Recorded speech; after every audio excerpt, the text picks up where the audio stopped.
Friends, আমরা এখন চলে যাচ্ছি পাশের মেলায়। প্রথমে খেয়ে নেবেন পাপড়ি চাট, তারপর ঘুরতে খেলাম। মেয়েরা বায়না করছে এখন আইসক্রিম খাবে বলে। গোপালের জন্য এই টুপিটা এখন কটন ক্যান্ডি কিনছে খাবে বলে। তারপর বর বলছে মেলায় আসলাম, যদি জিলিপি না খাই তাহলে কি খাবো। এখন দাঁড়িয়ে দাঁড়িয়ে জিলিপিটা খেয়ে নেবে।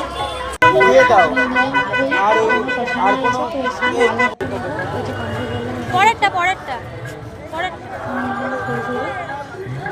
দুটো একটু কম করো।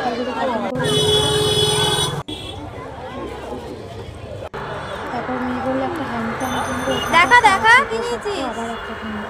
তো বায়না আমি আবার চালিয়ে দিচ্ছি, ঠিক আছে কিনে। তারপর বড় একটা তামার বালা নিয়ে গেল, আর আমি মেয়ের জন্য দিদি তার কিছু বালা দিলাম, সেগুলো দুটো নিয়ে নিলাম।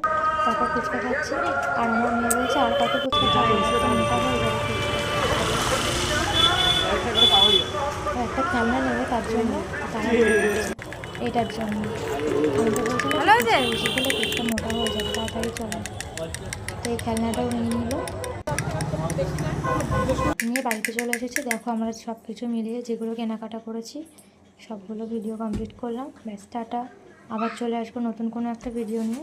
আজকে ব্যাস এটুকুই কেনাকাটা করলাম রাসের মেলাতে গিয়ে। আমাদের বাড়ির পাশেই মেলা হয়েছে। তো এখন 11টা বাজে। গুড নাইট সবাইকে। এবার আমরা খাওয়া দাওয়া করে ঘুমিয়ে পড়বো। আর এটা গোপালের টুপি, ছোট্ট পুচকু টুপি। আর মেয়ে এটাও কিনে